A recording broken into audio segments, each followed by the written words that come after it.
like interesting heroes trending in pro matches. Like CK is getting picked. I think it's getting picked to carry. Yeah, Arteezy's picking a lot of CK. Oh, Zai actually picked CK. Nice. Enchantress is trending. Luna is trending. I mean, that's your video. Yeah. So let's Well, see. What did Mason build? Did he go magic build? I think it's more so just the talents. It's like regular Mason build did plus the go magic talents. build. He did, really. Yeah, he went Sheepstick, Yasha and Kaya, Ags, Veil of Discord. Wow. Interesting. No, he went straight up magic build as the carry.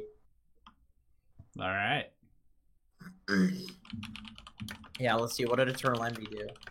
No, dude, you're like legit onto something with that. I like the idea of not going, um, of not going, or sorry, of going the magic build despite being carry. Like I like that. Like conceptually, I think that's cool. Yeah, Like it works pretty you're like a well. morphling.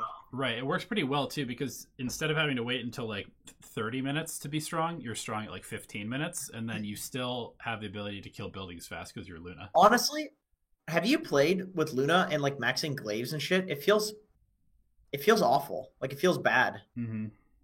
It's like there are just heroes that farm faster if you do that. And with Luna, like she wants to push with her aura anyway. Yeah, So I don't know. It kind of makes a lot of sense to me that there's that like the build is trending to go for the Eclipse build because you know generally if a hero comes back into the meta, it's not just like oh the thing that everybody was doing is now good again. No, it's like it's usually like there's a completely new thing people are doing on the hero that makes it good.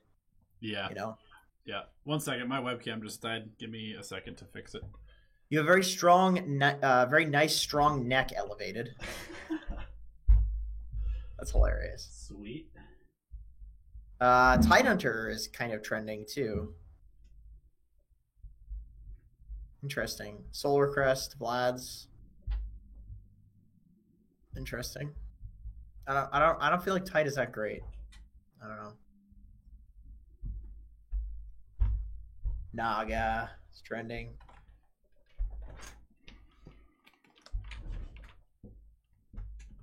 Faceless Void. Oh wow, Faceless Void has a good amount of picks. Yeah, I saw quite a few people picking it recently. I know that there's who was I watching earlier? I think I was watching 23 Savage. He was playing Void earlier as well. It's actually like almost in the top. Like it's getting picked a good amount. Like it's 500 picks over the last 7 days of pro matches. Really? Yeah, no, it's legit. It's legit. Enchantress is picking up too. Like she's picking up steam. 408 picks. That's a good amount. Luna's like just getting discovered. 190 picks. There we go. Hey, it's my face. There you are. Hope this Is doesn't. Batrider a good pick? Yes. Yes, he is. Oh, Mind Control and Zai played Clinks. Those are offlane players. Huh. I wonder what he picked against. Oh, I picked against AM. Yeah, probably dumpsters AM in game. Did you see the Chinese qualifier where Jin Q played support Clinks? No, was that on purpose? Yeah, he played support Clinks. I think he was laning with a Mars. So I mean, that's kind of interesting. Like, it was offlane Clinks, and he basically who are they against? It was against a hero that was reasonably good against Mars, I think, and they just like shut him down by just harassing them forever. Like he couldn't approach the creep wave because he was just eating like 6 or 7 searing arrows every time. yeah, it seems pretty good. Pugna's also trending a little bit. It's like played as a mid. Mm-hmm. Oh, Matt played it and Zai played it, but I don't know, man. What do they build? Damn, Is been it watching against for Enchantress? 4 months. Went from 1K to 4K MMR with the help of your videos. That's awesome, dude. Thank That's you. ridiculous. That's ludicrous amounts of MMR growth. that's like a lifetime's worth of MMR in 4 months. You should be doing the videos, man, not us. My God. All right, I'm trying to scroll up and find. When was the last alchemy answers? 16th. Okay. Yeah. This is on the 16th, so I imagine we skip these. Yeah, we skip these. 19th. Okay. Yeah, I'm good to go. We as usual, we don't have all that many questions. There's like 10 to 15 questions. Well, that's good. That's fine. So, decent amount. Not a shitload though. Bro, I lose 800 men in my main account. That's a lot of men to lose. That is a lot of men to lose, man. You got to keep track of your men. Yep. You want to make sure not to lose those. You want to gain them. You want to gain men. You want to thank me for my support sniper and being a position 4. You know what? That was the way I see it. You know, you have what's his name? That one idiot, Leonardo DiCaprio. You know, the guy that made all the paintings and inventions. You have that guy, and he's got the Mona Bart or something like that, right? This Mona Bart painting. It's like one of the best paintings of life. People go in and look at it from all around the world. And for me, the support sniper video is like my Mona Bart, my greatest like work of art. And I genuinely think that I've contributed a great deal to the world. I don't know about you, Donnie, but I feel like I've kind of changed I've changed the history of the world with that one. And conceptually, things are going to change in the future. Yeah, I mean, are you comparing yourself to Leonardo DiCaprio? Yeah, that guy that like existed in like ancient Greece and did all the paintings and engineering. Yeah, that idiot, right? What a moron. I mean, he's not that smart, but then again, I am the guy that made the support sniper video, so you know, a lot of people are idiots to me. Right, totally. So, I get it. Especially Leonardo DiCaprio. Leonardo DiCaprio, more like, as you like to call him, right? Yeah, I really liked his namesake, Leonardo da Vinci, in Titanic. Like, that guy is a pretty good actor. He's in a lot of really good movies. Yeah, he was great in Avatar as well. Mm-hmm. One of the most grossing movies of all time. Although not number 1 anymore, because Avengers Endgame is now number 1. That one stars, is it Bach or Beethoven? Tupac. It's Tupac. Tupac. Oh, okay. That's right. Yep. We're good to start answering questions soon if you want. We have a decent amount of people. Yeah, hit me with it.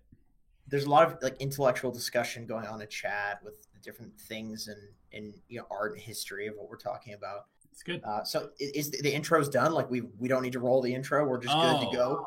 Right. Okay. Well, welcome to Alchemy Answers, episode 41. Thank you for tuning in, guys. This is the show where we answer questions from our patrons as well as chat. So if you would like your question guaranteed answered, check out patreon.com/DotaAlchemy. And we got a little bit of an exciting announcement. We are going to be releasing some t-shirt designs pretty soon that we're pretty excited about. And you can see those under our community page here on YouTube. And you should let us know which one you like best. It's the most recent post. I like the top right one in the first picture, if you put them in the same order. Yeah, with the circular alchemy underneath. Love it. I love the size of everything, the proportions. It's all good. It all seems nice. Cool. Yep. Anyway. All right. Let's get into it. So, first and foremost, we have Rage. He says, as a position 4, what's your highest priority in the first 10 minutes of a match? If multiple lanes are going badly, which lane should get priority of you rotating to? And if the enemy mid is snowballing, is it your responsibility to rotate to help out? This is as a 4? As a 4, yeah. As a position 4. So your highest priority in the first 5 minutes will really depend on the draft. In ideal scenario, it's not always easy to figure out. I'm not saying that it's easy to figure out.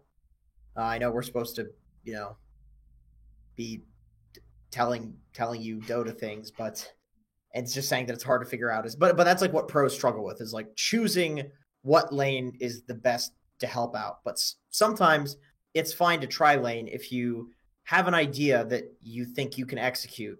Like, okay, this dual lane, off lane is really weak. If we punish this, I think they have no win condition. Then you should just try lane. If you have an offlaner that can apply a lot of pressure and their carry is important, let's say their carry is something like a Naga, or most carries, honestly, even like a Jug is good to pressure, then you could just sit in the lane and pressure the Jug. If their mid is like the win condition, so let's say there's like a Medusa or something like that, then you might value more rotating on the mid. Or if the mid is very easy to kill, like a Shadow Fiend, who's also a decent amount of a win condition, you can rotate on mid. So basically what I'm saying is all you should do is you should look at a draft and try to think of what is the best way to just make the game as easy as possible for you by fucking over one or two of their heroes realistically, and then just stick to those heroes. And a lot of the time it's just one hero. You just have to pick one hero and you just mess with them the entire game and you'll win the game. And a lot of the time, I'd say like 70% of the time it's the carry these days. But sometimes it's mid, sometimes it's the off lane and you want to try lane. Yeah, I do want to address the second point, which was if all of your lanes are going badly. And that's, I think, where most people make the biggest mistakes in Dota, is like if you're behind, then you feel pressured to suddenly somehow come back in all of your lanes, and that's just not possible. If you're behind, if you're losing all three lanes, you need to figure out who is the most vulnerable person on the other team, and then try and win one lane. Just win one lane if you're losing all three. And that's better than losing three lanes. And right. You're basically saying it's like very possible and easy to spread yourself too thin, and you just don't help anywhere. It happens all the time. Like so many times you'll see one lane winning and then the other two lanes are losing, and then the support will leave the winning lane, go to the losing lane, and now the winning lane is losing because it's a 1 against 2, and then that support that left doesn't actually have enough to help the lane that they went to. So you end up losing all three lanes because you basically just sacrificed your winning lane to try and save something that you didn't need to save. Yeah, generally in like a 5-minute window, you're gonna be like between two lanes, and mostly in one of them. You're gonna be like sitting mostly mid or sitting mostly top, while possibly rotating on runes. Or let's say the lane is pushing in to your offlane tower. You don't need to be there unless you really think that the enemy team can threaten. Why would you be there soaking experience from the guy that you're supposed to be enabling? You're not doing your job if you're not enabling him, and it's not enabling him to soak experience. So, you can definitely rotate between two lanes. And then, like, at the 5-minute mark, you can switch which one of those lanes are. So you'll go between mid and bot instead. But generally, it's kind of like you have this window of, like, 3 to 6 minutes where you're just sitting between two lanes, mostly in one of them. And then you switch it to be the opposite lane. And that, depending on, sometimes you don't, but sometimes you do. And that's fine when you play 3 lanes like that. But it's usually after, like, 5 minutes that you play 3 lanes. Yep. Okay, that's a lot of information. I think that's a good amount of. If multiple lanes are going badly, we kind of answered that already. Okay, so Shadow says, "What's the deal with Phoenix in the past months? Barely gets talked about. Not like it needs to, but Phoenix is just in such a balanced spot that he does nothing too good or too bad. There was the pure damage to magic damage nerf. He's always received buffs, a little cooldown here, a little damage there, but he's never a top 5 hard lane support / team fight conversation hero. What do we think?" I literally just won a game as Phoenix like an hour ago. So I don't know. I think he's still a reasonably good hero. He's just pretty terrible in lane until level 3. But I mean, if you pair him with a strong offlaner, like, I don't know, something that provides you with good harass, like maybe a Beastmaster or something like that, somebody who wants to lane but also can kind of hold their own against 2 heroes, while the Phoenix just kind of like sits around and like does pulls and provides a little bit of harass here and there. I think it can be pretty good, because then, especially if you pair it with a offlane hero who wants to take a tower and then rotate to take another tower, because then you can give Phoenix the lane while you go rotate and continue to make space, and then you basically end up with 4 cores, because Phoenix is like legitimately one of the highest damage heroes in the entire game once you get to the mid game. A common one is Centaur Phoenix. People would give the Centaur a decent lane until he gets like a Blink Dagger and some small items, and then Phoenix can just be greedy for the rest of the game. Because realistically, if you think about the way that something like a Centaur or an Axe plays the mid game, it's mostly like standing around the team, just getting ready to fight and to initiate. Like, you want to play with your team, you want to play out of vision. So having a Phoenix be able to take greedy areas of the map and actually secure farm and jungle and push out waves, it's pretty nice. And the Phoenix obviously benefits from that. And then the Centaur can just be like, all right, I'll just do my thing. I'll walk around and kill people. It's kind of like the 3.5s sort of idea. That's one of the first heroes that people did the whole 3.5 thing is when there's like a Phoenix. Dark Willow's very similar, where if a Willow is snowballing, she can just become a core, and then you just have the offlaner kind of play like a support, you know. And it's just because getting that Blink Dagger is very important, and then you just at that point it's not that important to get more items on Centaur. Really, like if you think about it, what item other than a Blink Dagger it provides is like that much for a Centaur? A pipe, a hood. I mean, any hero can get those things. You know, it's not like anything else is like as integral as that. Yeah, it's like you blink, you press R, and then maybe later on you have a BKB or something like that, something that provides you some utility. And still, that doesn't do that much because who cares? Like, who cares Right. if it's BKB? So yeah, Phoenix makes a lot of sense with that sort of hero. But I think Phoenix is good. I think Phoenix is currently trending right now. I know there's a decent amount of 4 positions that are playing Phoenix. Yeah, it has an above I like- 50% win rate, which is always a pretty good tell whether a hero is reasonably good. And I think one important thing to note is that it does have a 90 GPM talent at level 10, which is a pretty like easy way to tell if a hero is viable right now as a support hero. Like if you have a 90 GPM talent, there's a pretty good chance that you can make it work. Yeah, GPM is so nice. It's so nice. Just items are good. Yeah. Items are good, and that gives you items. Okay. So Eddie Mercury says, how do you properly execute an aggro tri-lane? What sort of heroes do you need? What should each person be doing? Then it's a minute. I played a game with some peeps. We ran Sven Grim ES against Troll Shaman Clock. Any thoughts on how it should have worked? Okay, so I don't know if ES is Earthshaker Or Spirit. or Earth Spirit. Both of those heroes are pretty good.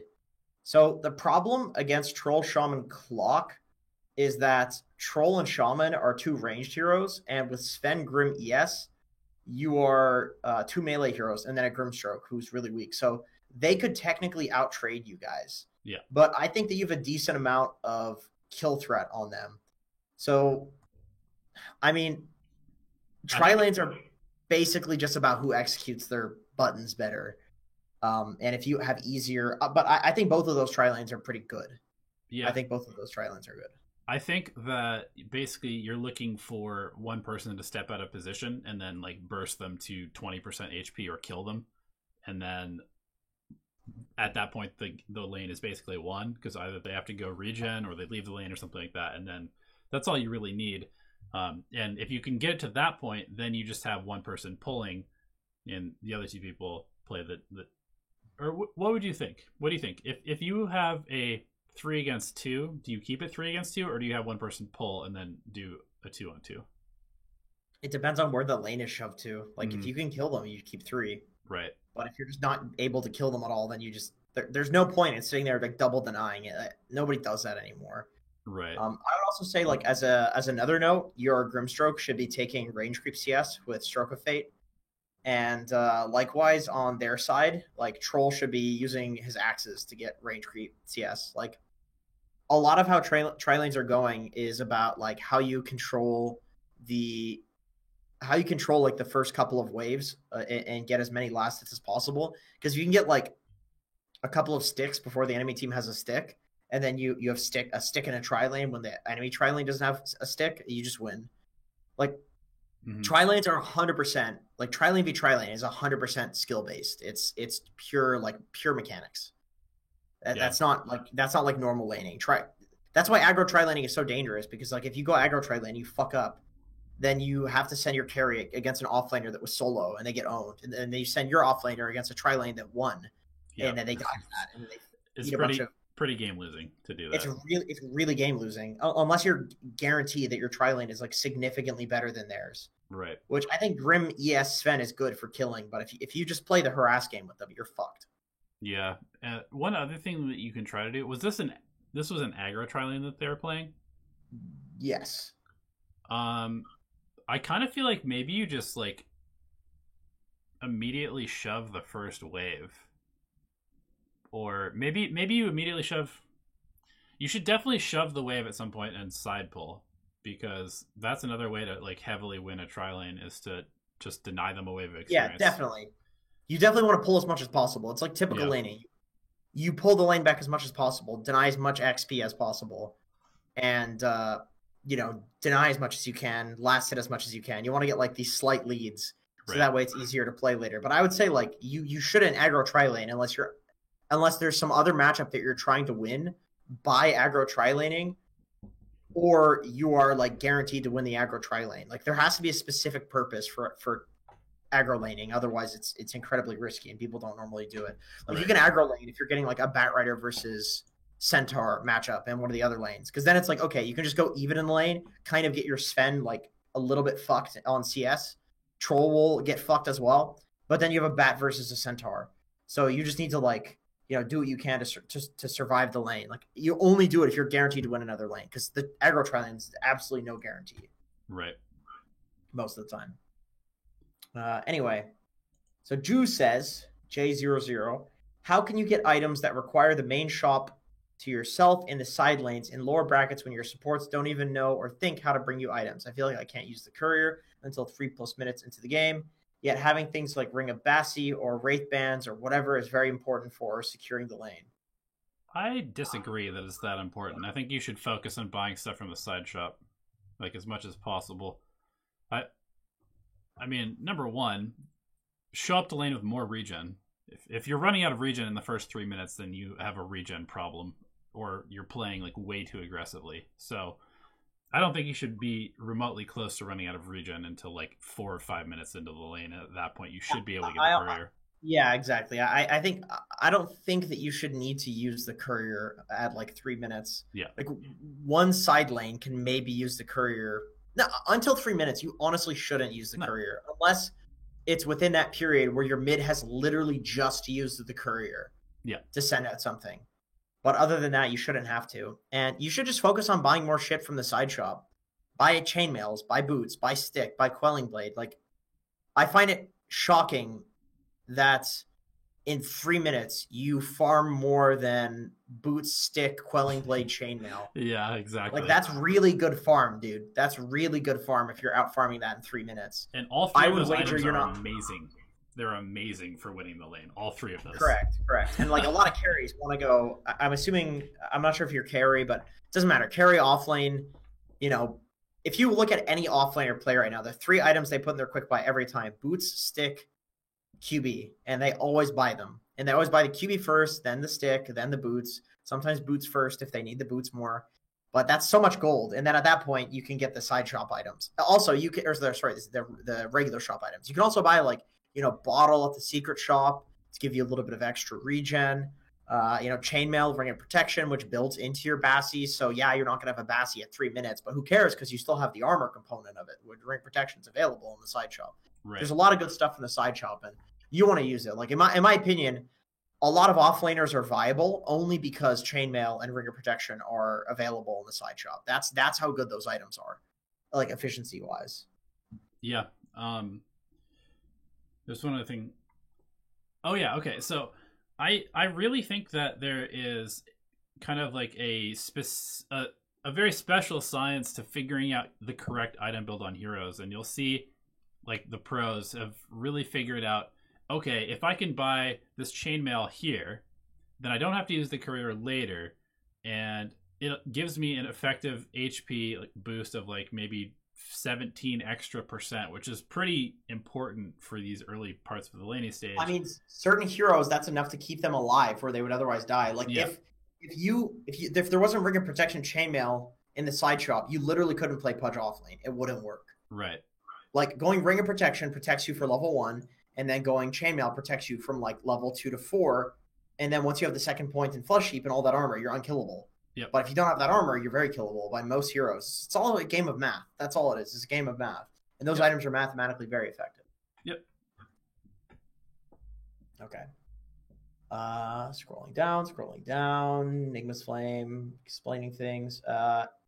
Kin Ryoku says, hey guys, just call me Kinri. It's way easier. Kinryoku. I'm calling you Kinryoku. Is that your actual name? That's an awesome name.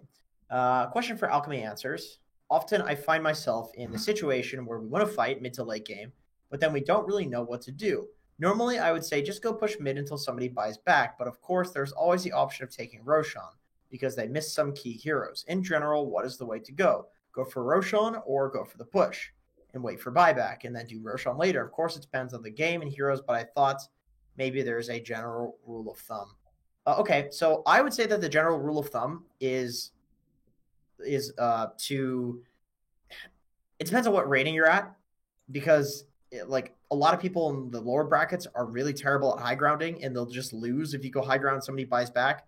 But the general rule of thumb in like high level of Dota is to push because if you've taken a fight and you're in a position where you're high grounding, chances are you're in an advantageous position in the game. And if you're in an advantageous position in the game, the opportunity to Rosh will present itself very frequently, very, very frequently. But the opportunity to push high ground and do some damage and force buybacks and things like that, that is a more infrequent occurrence. And it also depends on how good your heroes are at taking Rosh. If you have heroes that can go into Rosh and take in like 3 seconds, yeah, then you can just go Rosh because it's quick. But generally, the rule of thumb is like you safely just siege and get as much damage as you can without committing. Because if you don't commit, they're not going to buy back. If they buy back, then you back out and you go Rosh. And then if they fight you at Rosh, well, you can just wait in the Rosh pit and then fight them. Then it's a fight, and they bought back somebody and they're fucked. Right. You know, like it's definitely easier to go for the high ground because it's like it's less. You're not just like committing into like the Rosh pit. But with that being said, yeah, like I mean, like you said in the question, sometimes Roshing is better. Sometimes Roshing is more important. Sometimes you take it quicker. Sometimes they have really good heroes for holding high ground, like a Tinker. So why the fuck bother going to the high ground? It depends on the game. But the general rule of thumb is that if you control the game, you're probably going to get Rosh anyway. If you don't control the game and that's your only opportunity to Rosh, then of course take it. But generally, when you win a team fight, then you can, you're already controlling the game. You'll probably be able to Rosh later.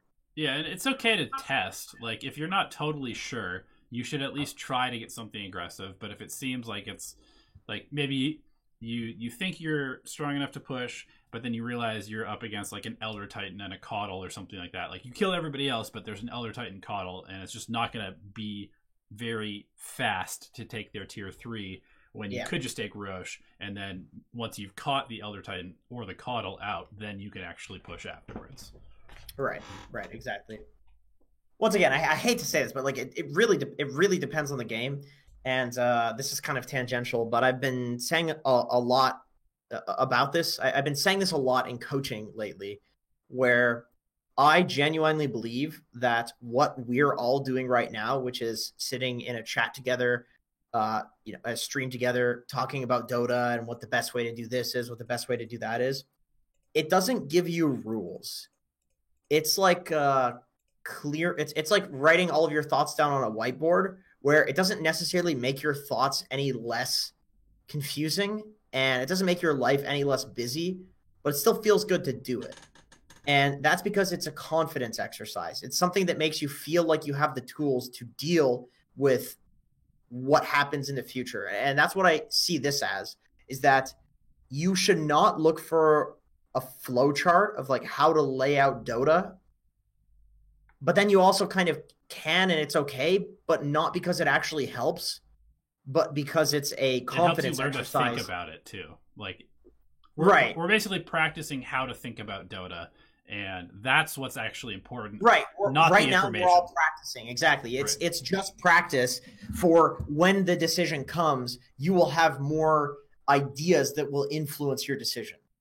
That's kind of what it is. It's like you're going to have this cloud of ideas from this discussion that we're all having right now.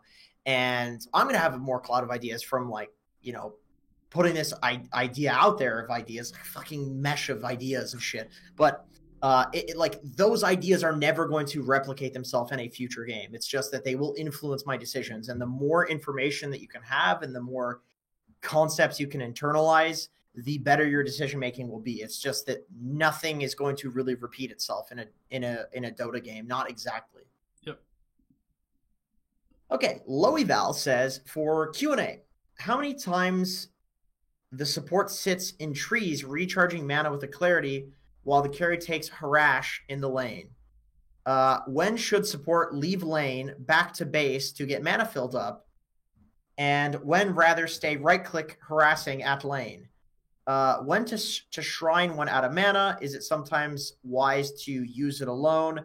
How to play as a carry in these situations when support is out of mana? Okay, that's a good question. Yeah, it's a very specific situation, but something that comes up quite often. It is. It does come up a lot. Okay, so let's see. Let's break this down. Okay, so your first question is, when should a support leave the lane to base to get mana filled up rather than staying and right-click harassing at the lane? I would say anytime a support wants to go back to base, kill yourself. Anytime. A support is so unimportant to... supports are slow, too. You generally won't have boots. Unless you're some hero that can get back to base really quickly or something. You just go kill yourself at a tier T. Make sure that it's been 30 seconds where you haven't gotten hit by anybody and you just go off yourself. Then you TP back in and you bring your guy, your buddy, his Wraith Bands. You bring more regen for yourself and for them. And then you're good. That's what supports do. So when do you shrine when you're out of mana? Is it sometimes wise to use it alone? Yes, it's sometimes wise to use it alone if your hero is really important for doing shit in the game at that moment. But I would say always ping it first to make sure that people don't need to use it. Because a lot of the time, if you're about to use it, people will change their future gameplay to... They'll change like their farming pattern to get to the shrine in the time that you're going to use it. And you want to get as much... Ideally, you'd 5-man shrine if you could. Like, the shrine has a cooldown, so... Just use your camera. Look at your mid. Is he getting kind of low in either health or mana? And if so, then probably don't use it, because he's going to use it pretty soon. You can actually hold Alt. If you hold Alt, it'll drop down all the HPs at the top and the mana. Mm-hmm. And you can see if people are out of mana. Right. That's like a super broken tactic. And I'm not going to sit here and lie to you. Newsham told me that you can use Alt to check all that shit. Because we were against a Bloodseeker, and he's just like, just hold Alt and you'll see if people are low HP. It's like, holy fuck, this makes laning against Bloodseeker so much easier. Yeah. Like, I know if people are low. So yeah, you use that Alt thing. Like, get used to using it. It's really good. So how should a carry play in these situations when a support is out of mana? Carry can go pull. Carry can use creep aggro tricks to pull creep aggro into tower. The carry just wants to play like defensive. The carry just wants to play to CS creeps unless they're huge. I would say the carry doesn't change their gameplay. The gameplay stays the same. It's just that you don't have a support there helping you. Yep. I do want to say also that sometimes, like, if you are a support and you have a clarity in your backpack, you can utilize the clarity while you are pulling. Like, that's a great time to use a clarity. Yeah, it is. You don't always have to kill yourself. If you have like a clarity available to you and you're getting kind of low on mana and it's a good time to pull, just go ahead and use the clarity, go pull. Because by the time you come back to lane after pulling, you'll probably have used the entire clarity duration. Right. You would like to ideally pair up your like clarity timings in doing something that's still effective. Like stacking is a good example. Pulling, running between lanes, going to pick up bounty runes. Like anytime you would want to be running somewhere, you may as well be claritying. It's not so good. It's just so good. And there's plenty of situations where you want to just be walking towards shit anyway. So yeah, and you're not doing anything else, so you may as well clarity. Souls. How do I decide whether it's my job to sit in the dead lane and D-push versus applying pressure with my mid laner, off laner as a 5 or 4? When I'm playing techies, I like to take over the dead lane if nobody else takes it, and I can walk out there without losing too much efficiency, but I'm generally looking for a way to place more aggressive mines once I get my area set up. Not sure as the role in general whether that's the case. Okay.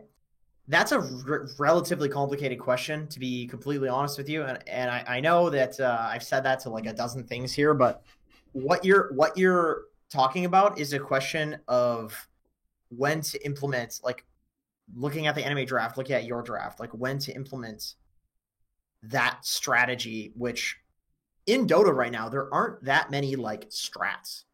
There's like 6 that pros are running, like concepts that pros are doing. Like, of course, there's all the simple ones like last hitting and ganking. And no, I'm talking about like high level concepts such as one support playing the dead lane while everybody else farms elsewhere on the map. Like positioning, like position of your entire team, like those sorts of strats. Like, okay, like what do they call it in football? Where, you see the coach who has like the thing and the whiteboard. Yeah, the playbook, like the plays. Like that thing that you're describing, sitting in the safe lane, that's a play. And that's one of the good ones right now that people are still doing and still do that on techies. So basically, my answer for you here is just that almost always it's good to do that because that is a very fucking good play that everybody's doing right now. Can I talk about the 6 strats a bit more? Okay, without going into too much detail, I can. So yeah, that play is a good position to hold on the map generally, just because if you are doing that, it's because you have a hero who's very good at holding the dead lane. And if you're very good at holding the dead lane, then it means you can be down there alone and your team can be elsewhere doing shit safely. And you can basically farm 3 lanes that way. And then you can also prevent them from getting the most important tower. So I would say, like, if you have their tier 1 safe lane, that's like 100% of the time, fucking 100, you should hold your safe lane tower. Because if you're just holding your safe lane tower and you have their safe lane tower, you're taking like 2/3 of the map. You're taking 3 bounty runes every time. Like, you have control over 3 bounty runes. It is disgusting to do that. So that is one of the number one situations. And once again, going back to this, I can talk about this forever. This is one of those things where I'm not going to give you rules to follow because Dota doesn't work like that. It's an art. You have to take all of the crazy information that's in your game that's coming to you and just make a decision. It might be right, it might be wrong. You just want to make the best decision and have confidence in doing it. So yeah, if you can do that, it's generally really good. Sometimes there's no point in doing that because you're going to lose the tower anyway to something like a Pugna, or if the tower is really low, then you don't need to be playing there. Sometimes they have heroes that can dive you. Sometimes you're not a hero that can hold the safe lane very well. Sometimes they have an Naga Siren, and what's the point of holding your towers versus an Naga Siren? She wants to go fucking late game anyway. So what, are you going to go late against Naga? No, you want to be aggressive. So that's kind of what's it called?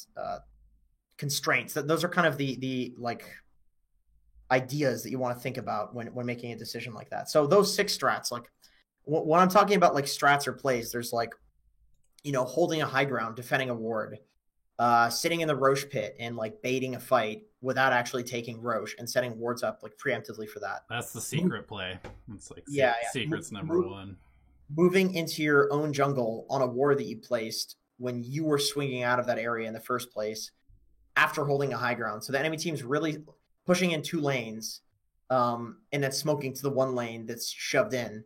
So smoking to like the enemy's area because they're going to be pushing that 1 lane because it's the only lane that they can go to when you're in an advantageous position. So like any plays you see pros make, there's obviously going to be a couple of them, like a few of them that teams have come up with since I learned these plays. There's going to be different ones that they're tier 1 teams. Like, they're ahead of the curve. That's the whole point. Here's another there's really ones good that one, which is... What was that? Here's another really good play, which is when... This can be pretty difficult to coordinate in pubs, but it's very game-winning, which is that you take a fight kind of like near the enemy base, you win the fight, and then you shove out the waves, but like maybe you're not quite strong enough to actually go high ground yet, or... yeah, that's like kind of the scenario. Like, you're not quite strong enough to go high ground. Maybe they still have... I guess this is probably better if you don't wipe them, because if you wipe them, you just go high ground. But if you kill like 2 heroes or 1 hero or something like that, then instead of going high ground, you shove out the waves, and then this is especially effective if Roshan is up. You pretend to go to Roche, but you actually just smoke and you sit on their high ground right outside of their base, because they're going to assume that you're going to go for Roche next or go like split up, and then you just sit there on their high ground. And then they're like, "Oh shit! Okay, well, we lost 1 guy, but they've left the area. Yeah, we have to contest Roche." Then they walk out of their base, you kill them, and you just immediately go high ground and win the game. I fucking love that play, dude. I've said that in like top games where it's an even game, and then it just clicks in my head. It's like, they think we're fucking Roshing right now. Like, stand right here, everybody. Yep. And then some Crystal Maiden walks up, gets obliterated, and then you just take high ground. It's like, fuck, that was an even game. Yeah. That was an even game up until that point. Yeah, that feels amazing. That is a really good play. But yeah, it's like strats like that. Those are more so like plays. I guess I kind of melded the things together, but what I was referring to at the start was more like positions to hold on the map to farm efficiently. And then fights happen. And then there's like transition periods between those positions that you're holding on the map. And that's where like Roche plays and stuff will come in, is those like transitions. Like, okay, we've taken all their towers on their side. We want to move to our side. How do we do that the most effectively? Do we go ward and do this? Do we fake back and go Roche? Do we pretend that we're Roshing? How do we kill them to get onto our side of the map without just walking up their high ground? Because then you die if you do that. Like, you're holding high ground, they're holding high ground. Yeah, Dota's quite crazy at that level. But generally, you can simplify and come up with like 5 to 10 more, maybe less things that pro teams are mostly doing at a given point. Uh, yeah, it's weird. I guess the thing is like a lot of the stuff that used to be plays before is just so obvious to us now as Dota players after playing for so long. Mm-hmm. If you played for a few years, you probably know like, oh, mid makes if mid gets a haste, you can push out the mid wave and get a haste rune because you push it out, so you get rune control. Like that was like tech at a point. That was like roaming was like the hot new thing. People were like, dude, yeah. As a 4, you don't have to sit in the off lane. You can go mid and kill people, and then come back and kill people, and then go mid and kill people. Like roaming, what? Yeah. Dude, like BH as a support. What the fuck? That was crazy. BH and Ricky, dude. BH and Ricky are like exclusively supports now. Yeah, that was an off laner and a carry. Like, think about that. That shit was tech at a point. That was like, oh my god, this team came up with this fucking brilliant new strat. Alk Radiance Manta. I remember when that was like, was that Ferrari 430? Man, I don't even know. Like, did that first? That was like his like epic tech. Mm-hmm. Yeah, that Dota's crazy and cool. And if you just look at what the pros are doing and try to understand it, you can just come up with all the new shit and just win insanely easy matches in your pubs. Magic Luna. Or like pulling offlane creeps, because nobody even does that in low immortal, and it's very frustrating. Yeah, it's like, oh, I'm gonna play this losing lane. Why? You know how creeps work. Pros have demonstrated that you can't lose any lane because creeps are just broken and need to be fixed. Why not just abuse the creeps? Yeah, I'm still blown away that in my games I have people who I'll be a support and I'll end up back in base, whether I died or like went back to base, and I'll be like, hey, drop your items, I'll bring them to you, and then they just don't respond, and then they buy a chainmail with the courier and send it out to themselves. My god. Okay, let's move on. We've been talking about this for a while. So Prime Operator says, why is Tiny getting picked a lot more since last patch? I personally think that he's really good against a lot of trending heroes. He's very good against these like really important burstable supports like Shadow Demon, like Oracle, and a lot of these heroes are trending and competitive, and if it's trending and competitive, it's going to trend in like every single pub. With that being said, Tiny's also like a lane dominator. I think Tiny does really well against a lot of heroes, and he's also a generic like catch-all hero where there's very few cheese picks that you can pick against a Tiny where you're going to be like, oh, I wish we didn't have a Tiny. Like Meepo, Tiny is an AoE stun. Huskar, Tiny can lane pretty well against a Huskar. Tiny can burst a Huskar. OD even, like Tiny can lane an OD. Broodmother, Tiny destroys Broodmother in lane. You know, there's just a lot that Tiny does for you in a draft, and he just like doesn't. Basically, what I'm saying is the heroes that are against Tinies, the heroes that are against you in games have changed, and Tiny's good against those. That's basically it. Also, Tiny he's just a hero that doesn't really ever like create a bad situation for you. I don't think I've ever seen a draft where it's like, oh no, we picked a Tiny, he's gonna get hard countered and we lose. It's just like, okay, we have a Tiny, and maybe they have a couple heroes that are decent against it. Nakes against Tiny, it's gonna suck. It's gonna suck when Tiny denies every single creep in lane against Nakes because he has 80 base damage. Like exactly. Tiny doesn't care. Yeah, he doesn't care. Okay, Lost Hypnotic says, "Hey guys, it's been a while since I've been both busy with life. Hey, that's good, man. I mean, I hope it's a good busy. Putting into practice what you've taught me up until now. Question as a support: what do you do when your carry can't get last hits, nor do they listen to calls for rotations made on them? I've been practicing a lot of Dazzle. It's something I've been running into a lot. Is it something I'm doing wrong? And if so, what can I do to improve it? If your carry can't get last hits, you should just take them. Like, it's better for somebody to take the last hits. And I don't care if the person's going to get angry at you. You take the last hits. Like, that's what pro supports do. There's a reason for it. Because sometimes your carry can't get last hits. It's impossible. If you have somebody on your team who like is missing very obvious missing calls, like somebody walked through ward, you ping it out, and you're like, hey, somebody's coming, and then they die to that person, Just go to the other lane and help your other heroes. Allow your person to just be a useless dead weight. That's my advice as somebody who plays a lot of support. If you have somebody who's actively trying to lose the game because they just are completely unaware, let them make space. Let them make space. Yeah. Like use them as a space creator. Who cares? Yep. They're an offlaner. Support somebody else. Yep.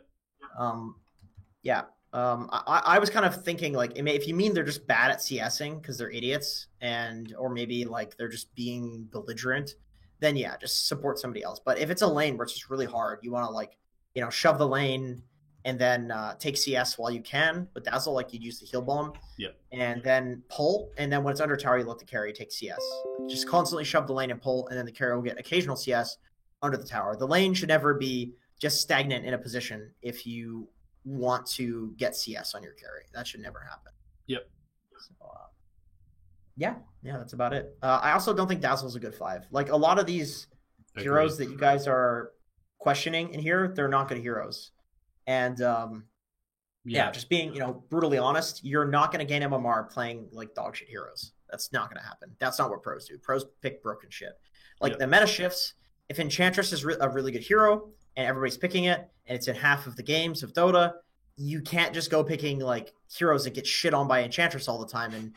And like the thing with Dota is that heroes are so unique and overpowered. And, all the heroes are overpowered, so it's okay, nobody's overpowered.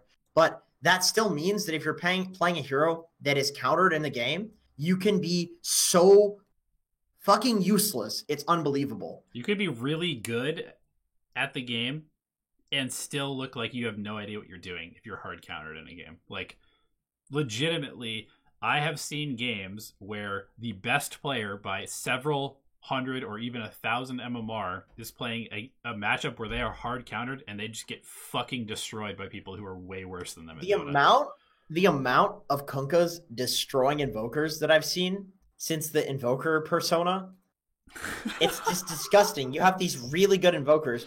I even watched, what is it? His name is Stormer. He was playing for Gorgsy's team.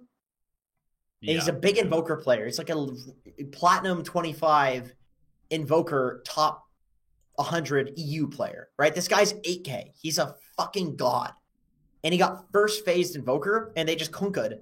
And he was like 1-7 and just 2 levels below the kunka at all points. And the lead got bigger and bigger and bigger because that's just Dota. You have a hero that gets hard countered and a hero that's not very good where it's not good enough to justify it if it gets hard countered. And you have one of these people who's like one of the best on the planet at it. Can't make it work. Yep. Because that's just Dota. It's an extreme game. Heroes do ridiculous things. Like Nature's Prophet literally globally teleports. Like think about that for a second. He presses the mouse somewhere on the map and he's there on a 20-second cooldown. Yeah, it's pretty busted. What the fuck is that shit? And that's not even a good hero. He's not even good. So yeah, you need to make sure that you're picking good heroes. Yeah, and as a 5, I just want to kind of circle back to the question of 5, just to maybe give you some other options beside Dazzle. As a 5, you basically want to pick a hero that is going to have high impact spells throughout the entire game, regardless of what farm you have. And Dazzle is one of, and you also probably want to have some form of survivability, because as Dazzle, your entire job is to use your heal at the right time and then grave somebody. That's all you can do as a 5. You have no stun, you can't set up for anybody, you can't make plays, you stand around and wait for one of your other teammates to get low and then you save them. Now contrast that with somebody like an Abaddon, who's kind of in the same vein. No stun, heals, but he has a strong dispel, which means that you can completely nullify a bunch of extremely powerful spells. You can run in and not die and just like take a bunch of damage and be completely fine. You could like break smokes and run into team fights because the enemy team like doesn't want to kill you. And then if you win the fight, you can melt buildings because you have a passive that makes all of your strong heroes around you attack with like 100 extra attack speed, which is ridiculous. Yeah, I that's always a big criticism that I have when I coach people these days is like, dog, you're picking a hero that has very limited control over the game. Yeah. And a hero that's just generally not picked that much these days for that reason. So why don't you just make your life a lot easier? Yep. Why not? It's like all about Dota's all about ease of execution. It's a very complicated game. I think if you pick Dazzle, he has to be like a 4 or a core. Like I think that's the only way the hero works, because I'm not even sure with Dazzle right now because Yep. like I haven't seen it work in a long time. I haven't seen it work. So until we see the tech with it at like a pro level, I'm like holding off. Like if people weren't doing the Weehaw Windranger build right now, it'd probably be a terrible hero. Yeah. But he came up with this like build that he's done forever, and he showed people how to play it. So now that we know how to play it, it's a good hero, because like all of these little nuances in Dota, it matters a lot. I saw quite a people running Dazzle against Ember mid because it like poops on Ember mid. I didn't see that work though. Like But I didn't then see they that lost the game, yeah. because like it's like a lane counter, but then you have a Dazzle mid and Ember just does Right. fine 'cause it's Ember. Yeah. That's a thing. That's the funny thing is like a lot of the time people would counter Ember, and then you should have this random hero mid that's not good for the game. Right. Anyway, Hawkulator says, how much regen to buy during the lane? Is there too much? I buy my carry so much. Tangos, Mango, Selves, just to keep him in the lane, CSing. Obviously sacrifices my item timings. I would say reasonably, like, your starting regen should be like, 2 Tangos, Salve, a couple of Mangoes, something like that, depending on your hero. If you're a 5, obviously, like, you'll have less. You'll have like half of that. But and then you die once and bring the same amount back. I think that's fine. That's like acceptable. Mm-hmm. And then after that, you should probably be buying, if you want more like laning prowess, you should probably be buying like bracers and shit. These like really cost efficient stat items instead. Or a stick, which gives you regen. Oh yeah, of course. Stick is absolutely, like, a stick is the first thing you should purchase in almost any lane, unless you're a melee hero and you should get a Quelling Blade. Yep. A melee hero and a core. It's like stick boots. Any hero, stick boots. That's it. Yep. Period. Like, yeah, that's basically it. The carry, like, occasionally go Wraith Band. Like 2 Wraith Bands or something. If you're totally free farming and nothing really matters, you can go for it. Yep. How to combo skill timings so that players back and don't want to trade back with you, essentially making them unable to trade 1-for-1 attacks, e.g. waiting for the Wyvern Q to combo with the W plus carry spells. Should you be combining every time? No, I'd say like you combine if you want to kill people. You can just use your shit off cooldown generally. Like you just use your stuff off cooldown if you think that you have better trading than they do. In general, you should just use stuff off cooldown. But it is nice to like, have your spell to like zone them while you're pulling or something like that. Like it is good to combine timings like that. Mm-hmm. Where like you're a Wyvern and you use your Q, it's like, okay, I could use my Q now, or I could wait 2 seconds and use my Q to zone while I'm pulling. Like that's a good way to secure a pull. If you secure a pull, you get more levels. Then you can you tip the balance of regen in the lane. Yeah, I think this is one of those areas, kind of like the order in which you buy items to create an item build, that has a lot of min-max potential, but it's not something you necessarily need to worry about until you're at like the immortal level, because it's not going to make very much difference. Sure. That being said, you definitely don't want to just like willy-nilly use your mana in lane. If there is a specific power spike that's coming up, like at level 3, you can definitely get a kill. But if you don't have mana because you use it all at level 1 and 2, then you completely like nullified your ability to get a kill, which is a big problem. It's another one of those things, like, depends on the game. Yep. But yeah, like combining stuff is generally going to be fine, but also like you don't want to just wait a shitload of time and not use your spells. You want to like try to use most of your mana in the lane. Okay. So we can take questions from chat now, and while we're waiting for chat, I can answer Soul's last question here. Sure. We can answer it. So Souls says, say that 10 times fast for God's sakes. Says, what are the easier to play meta 4s and 5s that I should learn? So let me look at Dota 2 Pro Tracker. Grimstroke?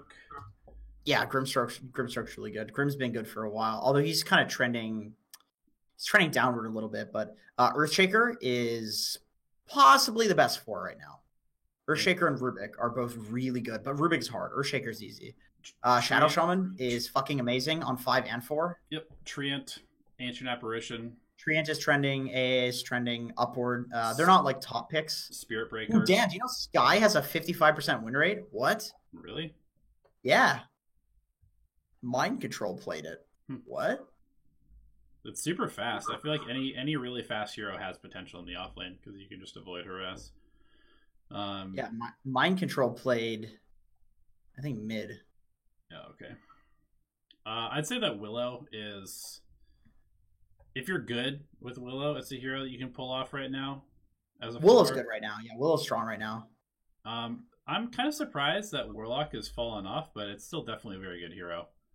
Like, they nerfed Fatal Bonds, but they didn't really nerf Fatal Bonds because that's. I think Warlock has fallen off because heroes are better against him. Like, Slark is the third most picked hero. Yeah. You just purge everything Warlock does. Legion is picked a lot. You just purge everything Warlock does. Right. Like, there's a lot of heroes that are. If you're Enchantress, you literally purge the Warlock shit. If he uses it to heal, if he uses it on you, you don't care. Right. And you don't get like. There's a lot of heroes that just don't give a single fuck about Warlock that are getting picked right now. Yeah. That's kind of. I don't think Warlock has changed in terms of the nerfs did nothing to him. Absolutely nothing. The meta changing did a lot to him.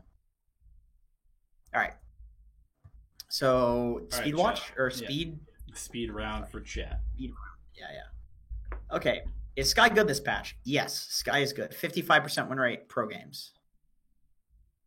I want to play some Sky actually. I really want to play Sky. That's your hero. That dude. Enchantress and Sky are my fucking heroes, dude, and they're both good. I can't wait to get on and play tonight. Oh my god! All right, I haven't played Dota in so long. It's been like 3 days. Oh my god!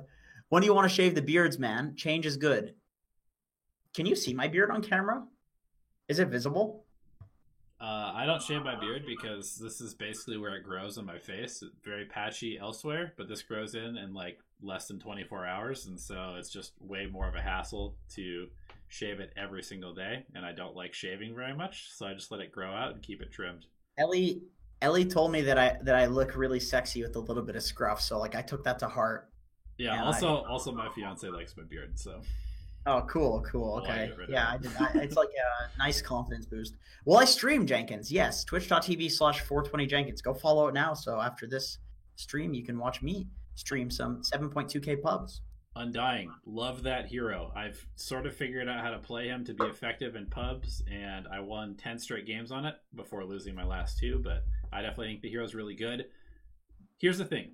His ultimate is literally a three times Heartstopper aura if you start the fight with it on. It's really, really strong. And the fact that it gives him 1,000 or 1,600 HP is absolutely ridiculous. And you pretty much need to play the hero as a saving hero. You sit around in the back lines, you soul rip the right person, and then you run in with your fat body and you melt people just by being near them. It's pretty amazing. Drop Tombstone when necessary. Yep. Agreed. Dude, people are playing Sky as an offlaner. Really? 33 played Sky as well. 33 and Mind Control both played Sky. And they're playing it mid, too. We and Iceberg are playing a lot of Sky mid. Can't seem to get over 650 GPM playing position 1, even when I'm winning. Free farming the triangle and lane as well. How can I figure out what I'm missing? Go back and watch your replay and see how much time you're wasting. And maybe watch... It's a lot. I guarantee you it's probably a lot more than you're expecting. Yeah. I guarantee that you're probably one of those players that will you'll have this rotation and then you won't switch it up based on the time on the clock. And so sometimes you'll finish farming your rotation and then you'll have to wait 30 to 40 seconds for the creeps to then be available again to farm again. And you can put yourself in a situation where you just have nothing to do other than run to the opposite side of the map to get farm, and you're obviously not going to do that. So pay attention to the clock. It's a really, really big part of playing carry effectively. I guarantee if you just look at the replay, you'll see shit that you're doing that's just awful because in retrospect, it's always so obvious. It's so obvious. All right, let's. Do you think Diffusal is good versus Morph? No, not really. Burning his mana doesn't really do anything anymore. It used to be good when Morph costed mana, but I think the idea that anti-mage counters Morph is just not good anymore. I don't know. I mean, what counters Morphling? AA, Spirit Vessel, Silences. and Silences, yeah. Yeah. YouTube doesn't allow questions. I DM'd you on Discord. Okay. Doesn't allow questions. YouTube doesn't allow questions. Longer questions, he said. It must have been like a multi-paragraph thing. I want to main Luna. How viable is Luna position 3 and 4K MMR? Extremely viable. Pros are doing it. Like, it's trending. It's going to be a thing. If it's not a thing yet in low-rated pubs, it's going to be a thing because it's a thing in pro matches. Yeah. Can you schedule the live stream on the day of so we get notified? That's a good idea. That is a really good idea. Yes, That's a really good idea, and we should do that. I saw somebody else say that we should put our schedule in the banner as well, which we should definitely do. I can definitely do that. We should do that, yeah. But Henry was using a scheduling thing for his, and I liked that. We had so many people come into chat when I was doing this, and they're like, "Oh, I'm chilling, waiting for the Henry stream." Like, people will wait for it if they see the calendar. Nice. Yeah, that's a really good idea. I've been crushing in all my games. When I play ranked, I still crush, but you lose. Why? You're probably not crushing. Yeah, probably not crushing. That sounds like the typical, very typical like Dota mentality. And I say that with love and respect. I say that as somebody who also has the same problem as that. Like, I feel like I'm doing fine, and then I look at the replay when I finally realize what it was I was doing wrong. It's like I was not crushing. Yep. I love this question. What are the biggest problems in 3K versus 4K versus 5K? There's always a couple different things. Like 3K, I think a huge problem is people just having zero understanding of what their role is supposed to do. And basically just kind of like clicking buttons and hoping for the best most of the time. I think in 4K, you start to have a bit more understanding of what roles do, but nobody wants to play their role. They all want to carry. And in 5K, I think the biggest problem is that everybody thinks that they're actually an Immortal player, and they're not. And so you end up with people who are trying to captain and trying to assume that everybody else is worse than them when they are actually just as big, if not the biggest part of the problem. And then you get to low Immortal, and people think that they're high Immortal players because, they're Immortal now, and it's actually like 2,000 MMR difference. Yeah. And they feed relentlessly and do stupid shit. And I will say that one big difference between like Ancient and Divine players is that Divine players actually try to pick to win the game most of the time, and Ancient players are just like, I'm going to play this hero. Completely agree with that, because when I originally got the like quote unquote Smurf, it's like a 6K account. It's basically the same bracket as my main, same games. I'm just one of the lower rated, which is still bullshit, but nowhere near as bullshit as playing an Ancient as like a Divine.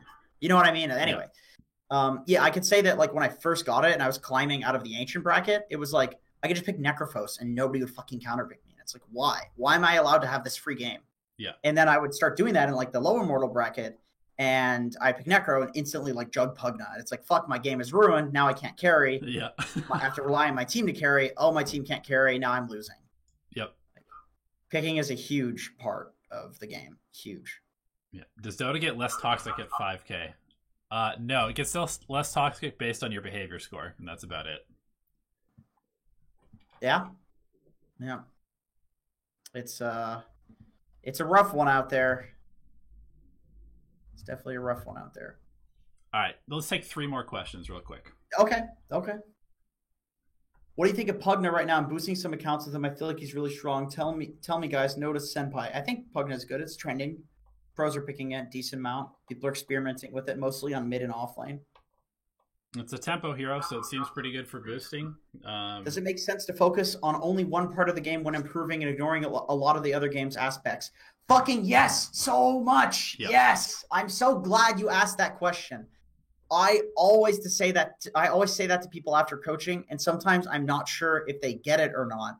And it might take weeks, it might take months, it might take days, but eventually people will get it. If you genuinely get better at this game quickly, you will get it. You have to treat every individual component of this game like it's a different puzzle, and you have to solve it. Because if you solve like how to play around siege creeps better, or if you solve how to get more bounty runes in a game, you will gain 500 to 1,000 MMR. So it is so effective to focus on and master these things. Like Dota completely rewards you for mastering things. So yes, you should focus on that because of Dota, and then also because of you're a human, and that's psychology. Yep. All right. Let's see. Anything else? Bane is better as a 5. Period. And Yes. let's see. How to come back from a behavior score drop plus losing streak? Go watch my video on the behavior score system. It's very straightforward. I give you steps to increase your behavior score, and if you increase your behavior score, chances are you're probably winning games as well. In my opinion, like racism is really good. People really love racism. And that's the end of the stream there. So good luck. But anyway, guys, go check out Jenkins' stream, 420 Jenkins on Twitch. Thanks as always to our patrons for the questions, and thank you to chat for the questions as well. Make sure that you go check out the shirts. Vote on a shirt that you want. We're picking the design. We're going to start getting some merch out there, and we will see you for the next stream very soon.